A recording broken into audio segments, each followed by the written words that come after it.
Sejam todos bem-vindos. Essa é uma introdução geral ao conteúdo do princípio divino. Será que existe algo em comum que todas as pessoas do mundo compartilham entre si, que vai além das suas diferentes ocupações, seus diferentes pensamentos, ideias, posições sociais?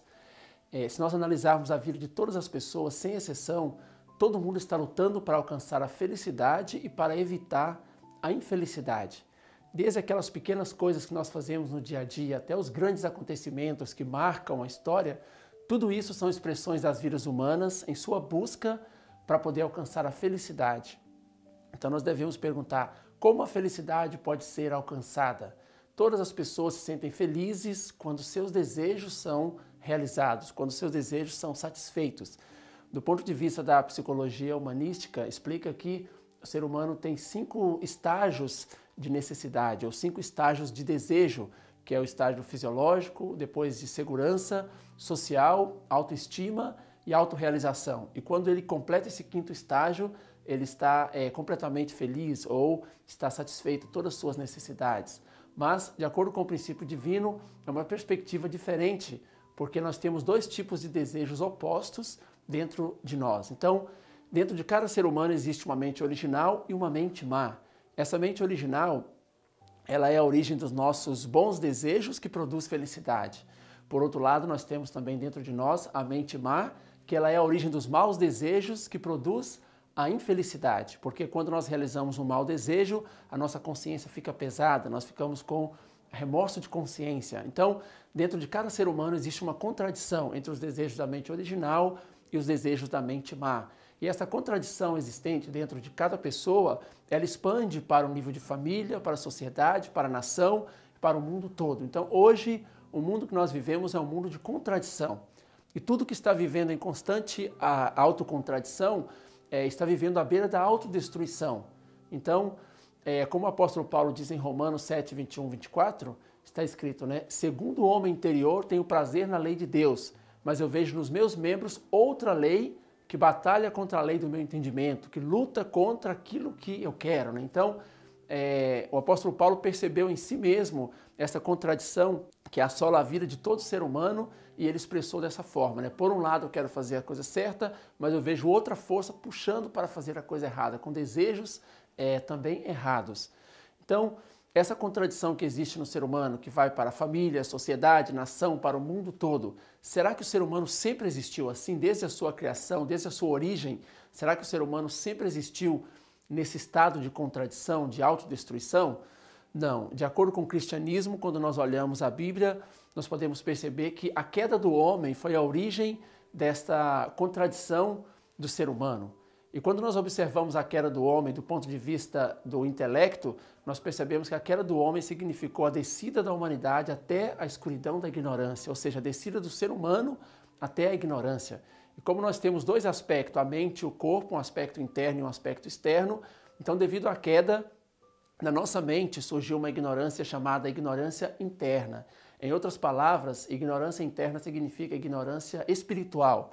Por exemplo, de onde nós viemos, qual que é a nossa origem, qual foi o valor, qual é o valor, a meta da nossa vida, ou seja, qual a finalidade da vida, o que acontece depois da morte, o que é o bem, o que é o mal. Essas são questões que o ser humano não tem respostas satisfatórias ainda. Isso tem a ver com a ignorância da mente, ou seja, com a ignorância interna do ser humano. Por outro lado, também devido à queda, o ser humano adquiriu a ignorância externa, que é a ignorância com relação ao mundo natural, com relação ao nosso próprio corpo físico. Por exemplo, quais são os fundamentos do mundo material, qual é a origem do universo físico, quais são as leis que estão regendo todos os fenômenos da natureza. Então, como o ser humano ficou ignorante em 2 aspectos, tanto na mente quanto no corpo, ou seja, a ignorância interna e também a ignorância externa, ele começou a buscar caminhos para poder resolver essa questão da ignorância interna e externa. E ele busca, através da religião, encontrar o caminho da verdade interna para alcançar o conhecimento interno. E ele busca, através da ciência, procurar o caminho da busca da verdade externa a fim de alcançar o conhecimento externo. Mas tem o problema que ciência e religião também estão conflitando entre si e elas acabam perdendo muita energia nessa luta, nesse conflito, né, entre religião e ciência, e acaba não ajudando efetivamente a vida do ser humano, ou seja, não eliminando a sua ignorância. Então, para que o ser humano possa conseguir alcançar o conhecimento interno, alcançar o conhecimento externo, ele deve necessariamente receber um novo conteúdo, deve receber uma nova verdade. Essa nova verdade deve ser capaz de unir a religião e a ciência, eliminar a ignorância interna e externa do ser humano, proporcionar um conhecimento interno e externo, e assim o ser humano poderá encontrar o caminho para que ele possa alcançar a meta da sua vida, que é a felicidade eterna. As pessoas têm buscado, através de dois caminhos, resolver as questões fundamentais da vida, resolver os problemas da vida. O primeiro caminho é a busca da solução dentro do mundo material, onde, através da ciência, as pessoas conseguem obter um ambiente social agradável que proporciona a alegria do corpo, mas a ciência não consegue proporcionar a alegria da mente, não consegue satisfazer os desejos espirituais.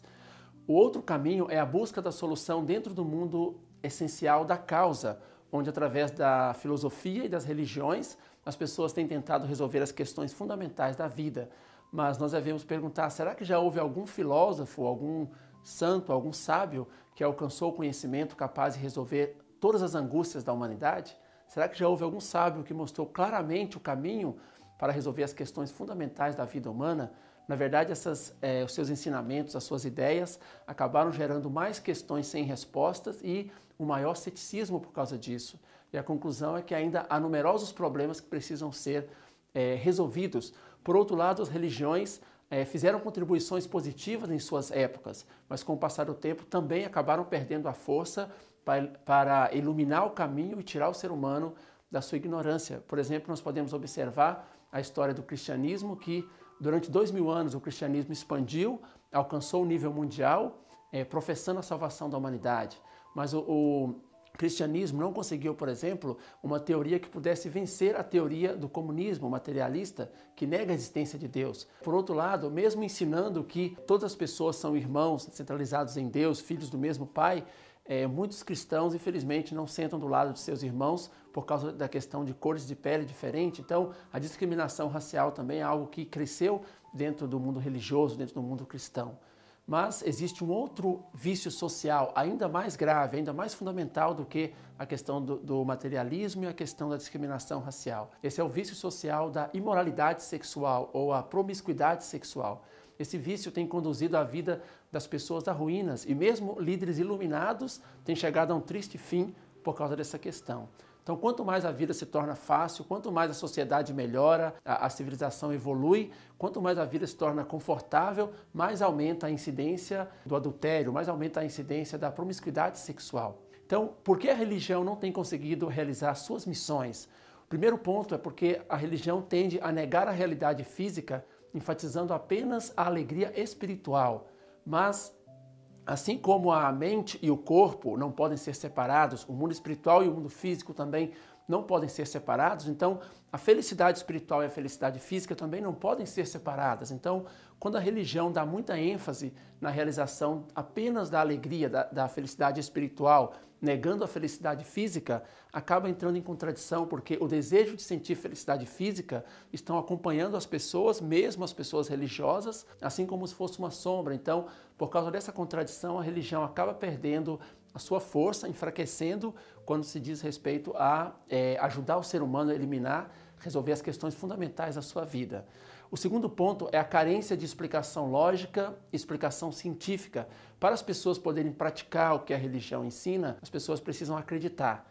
Para as pessoas acreditarem, elas devem compreender. E para compreender, precisam explicações lógicas, explicações científicas. E a religião, ela não proporciona essas explicações lógicas, essas explicações científicas. Mas, na situação atual, o intelecto humano se tornou altamente sofisticado, requerendo uma interpretação lógica e científica para poder compreender melhor a realidade das coisas. Então, até mesmo a verdade interna precisa de lógica e explicações convincentes.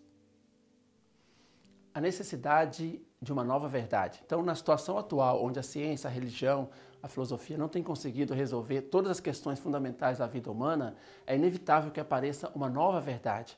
Mas quando nós ouvimos, principalmente as pessoas religiosas, quando ouvem que deve aparecer uma nova verdade, deve soar estranho, porque a verdade ela é absoluta, eterna, única e imutável. A verdade não muda. A verdade é a mesma no passado, no presente e no futuro. Mas o método e a amplitude para ensinar a verdade muda, deve mudar, porque o intelecto e a espiritualidade das pessoas estão mudando de acordo com que a época vai passando. Então, em épocas diferentes, a verdade deve ser explicada com métodos e amplitudes de maneiras diferentes. Podemos pegar o exemplo na Bíblia, onde, através do Antigo Testamento, as leis, através dos profetas, Deus ensinou a verdade para o ser humano. Eram aquelas leis rígidas, olho por olho, dente por dente, com ferro fere, com ferro será ferido. Quando o intelecto do ser humano evoluiu, quando a história, o tempo passou e o intelecto, a espiritualidade aumentou, Deus enviou uma nova expressão da verdade, uma nova maneira de ensinar a verdade através do Novo Testamento, que foi com Jesus, as palavras do Evangelho. As palavras do Evangelho já eram baseadas em amor, perdão, arrependimento e, para as pessoas daquela época, parecia que estava entrando em contradição com as palavras da lei do Antigo Testamento. Por exemplo, enquanto as leis mandavam guardar o sábado, Jesus permitiu que seus discípulos trabalhassem no sábado.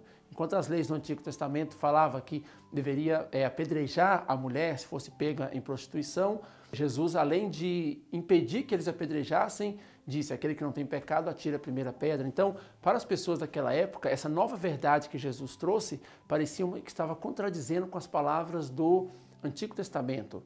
Mas hoje, depois que já se passaram 2000 anos, nós percebemos que as palavras de Jesus, na verdade, não vieram para poder combater, não vieram para poder acabar ou contradizer com as leis do Antigo Testamento, mas para poder cumpri-las e para poder aperfeiçoá-las. E o próprio Jesus disse em numerosas passagens que deve aparecer uma nova expressão da verdade, como, por exemplo, João 16, 12, 13, onde ele fala: ainda tenho muito que vos dizer, mas vós não podeis suportar agora.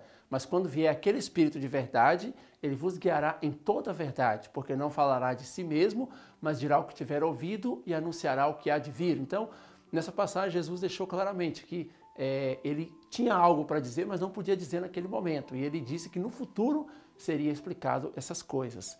Também em João 16, 25, vos tenho dito tudo isso por parábolas. Chegará a hora, porém, que não mais falarei por parábolas, mas falarei abertamente acerca do Pai. Assim como Apocalipse 10, 11, onde ele disse: hoje que ainda profetizes de novo a numerosos povos, línguas e reis.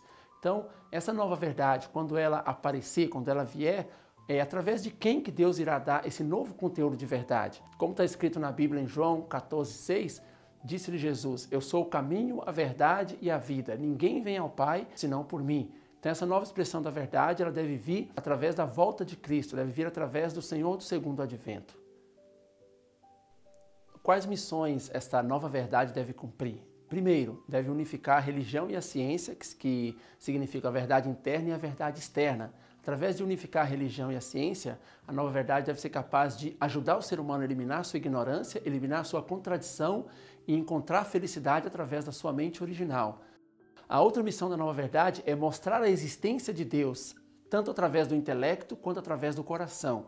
Para fazer isso, a nova verdade deve ser capaz de mostrar o coração de alegria de Deus no momento da criação, mostrar o seu coração partido, o seu coração sofrido no momento da queda do homem e o seu coração aflito no curso da restauração.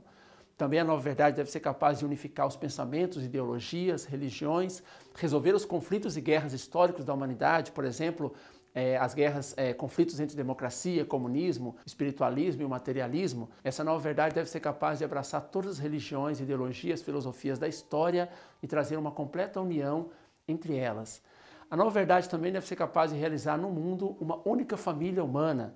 Uma única família humana significa, em outras palavras, o reino do céu na terra, porque quando todo ser humano compreender que Deus está na posição de pais e o ser humano na posição de filho, então todas as pessoas viverão como irmãos e irmãs e assim o mundo será uma única família humana. A nova verdade também deverá ser capaz de resolver as questões fundamentais da vida e restaurar o homem de volta ao seu estado original. Para realizar isso, a nova verdade deve ser capaz de ensinar para o ser humano a finalidade original da criação e o processo de sua restauração.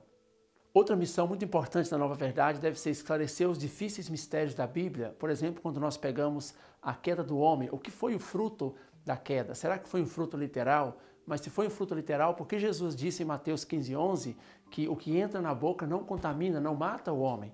Então, se por acaso não foi um fruto literal, então qual foi a real causa da queda? Outro difícil mistério dentro da Bíblia: se Deus é perfeito, onipotente, onisciente, todo-poderoso, por que Ele não evitou a queda dos seus filhos, que com certeza Ele podia prever? Quais são as leis da restauração? Como vai ser a consumação da história humana? A crucificação de Jesus, nós sabemos que a salvação da humanidade só foi possível através da crucificação do único Filho de Deus, do Filho unigênito de Deus, Jesus. Mas mesmo depois da crucificação de Jesus, as pessoas continuam transmitindo o pecado original aos seus filhos. As pessoas ainda precisam a redenção por um Salvador. Também sobre a volta de Cristo, quando, onde e como acontecerá essa volta de Cristo.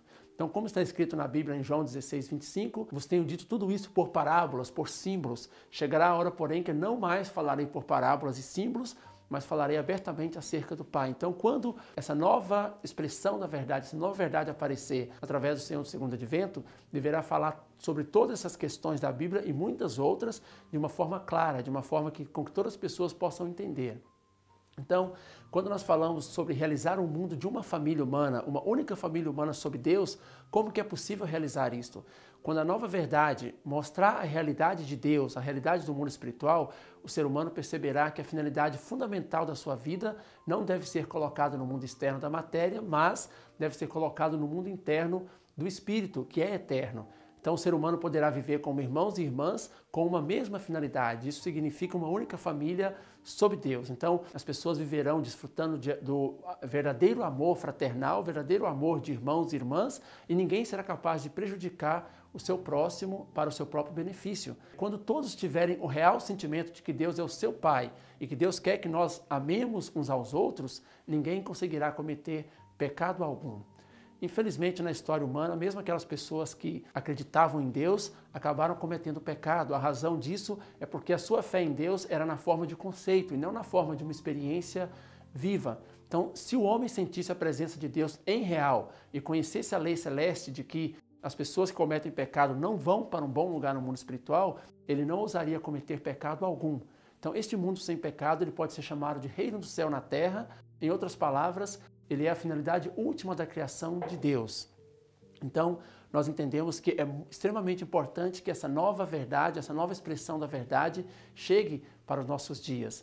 Mas como virá essa nova expressão da verdade? Ela não virá através de pesquisas acadêmicas ou intensa leitura das Escrituras ou de método intelectual humano algum. Como está escrito em Apocalipse 10, 11, importa que profetizes outra vez a muitos povos, nações, línguas e reis. Então essa nova verdade deve vir como uma revelação de Deus. Então, em todos os cantos do mundo, incontáveis pessoas estão recebendo a luz dessa nova verdade e estão sendo renascidas. Nós desejamos com o mais profundo coração que essa luz da verdade encha rapidamente toda a terra.